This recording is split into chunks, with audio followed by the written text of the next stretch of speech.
So look what we got here. Praying mantis. He's relaxing on the tire. All right, so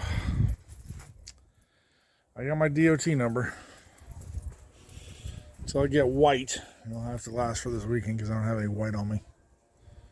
But yeah, U.S.D.O.T. And yeah. So technically it's registered. It's registered on the United States Department of Transportation. I still have to put it on this door. So I'll spray paint it here as well. Starting with this one and going across. That's a little wet. So yeah, what we have here is California Motor Vehicle Code, Section 260. Says as long as it's private property and I'm not collecting a thing, I'm not required to have a driver's license or have to register with the state. However, the cops, because the cops just want revenue, have reinterpreted that everybody's commercial and you automatically owe your taxes, otherwise it's tax fraud. As for these vehicles cannot be registered in the state of California because CHP doesn't want them on the road because they're just as racist as the Forest Department against military. So you find out you're military all because that guy freaking impersonated a military guy. We have this, they don't respect us. So they don't respect us. They want to break us. They want to kill us. Same thing as our president. So, yeah. I'm going to also, I've made custom plates for this truck.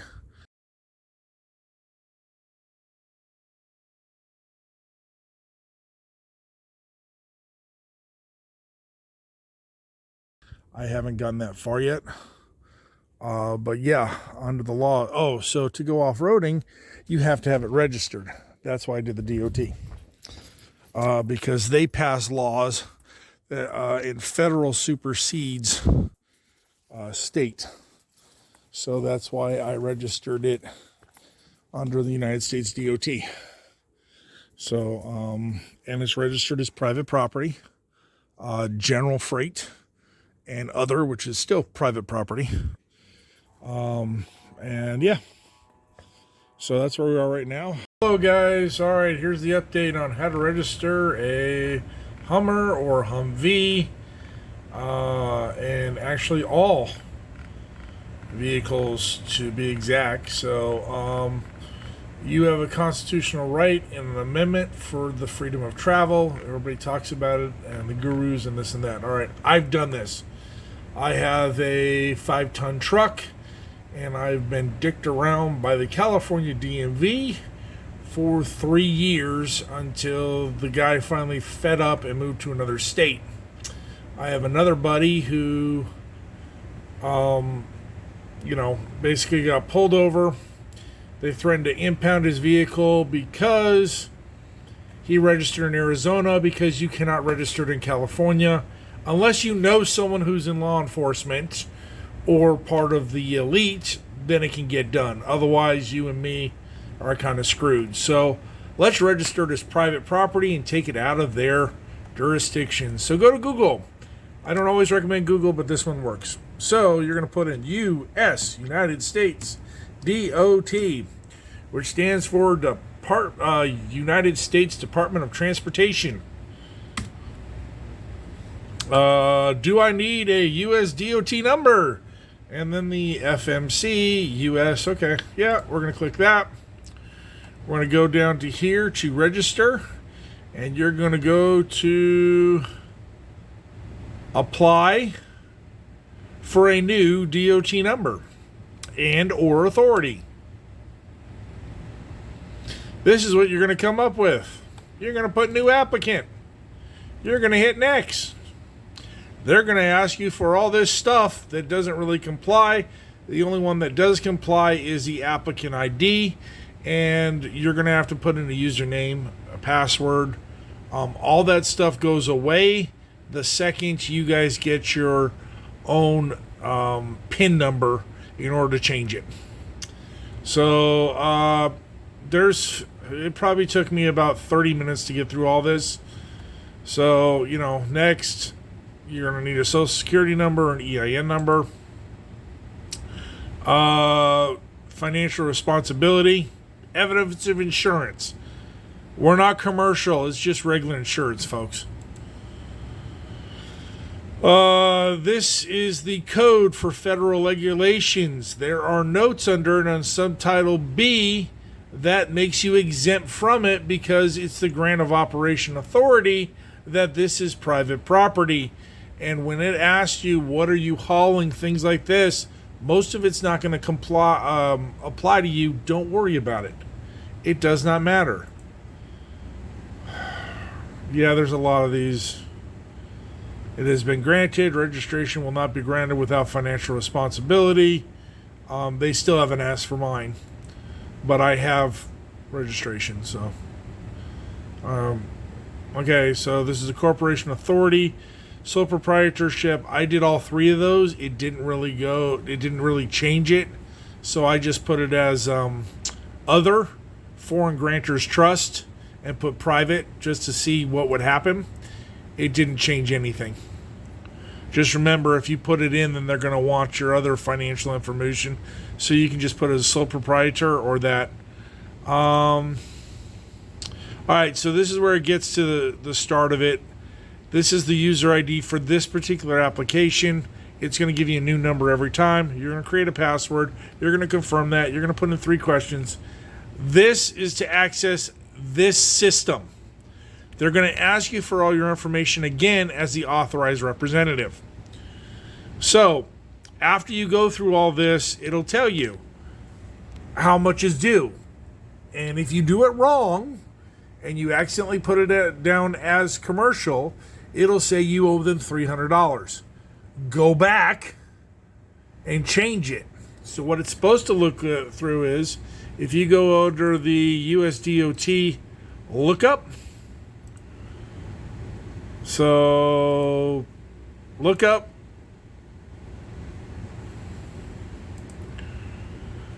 and then so this is what the cops have access to. It looks like only the commercial end of it, so it's going to be the I like to say crooks, but that isn't it. It would be like the Highway Patrol, Utah Highway Patrol, California Highway Patrol. They can do this, and it doesn't really matter. So let's go to an application that I did that I'm currently running. So under carrier type, I'm a carrier. Operation, it's going to be active.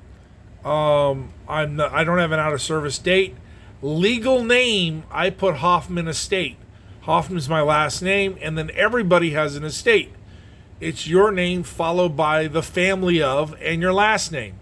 You were born, you have an estate.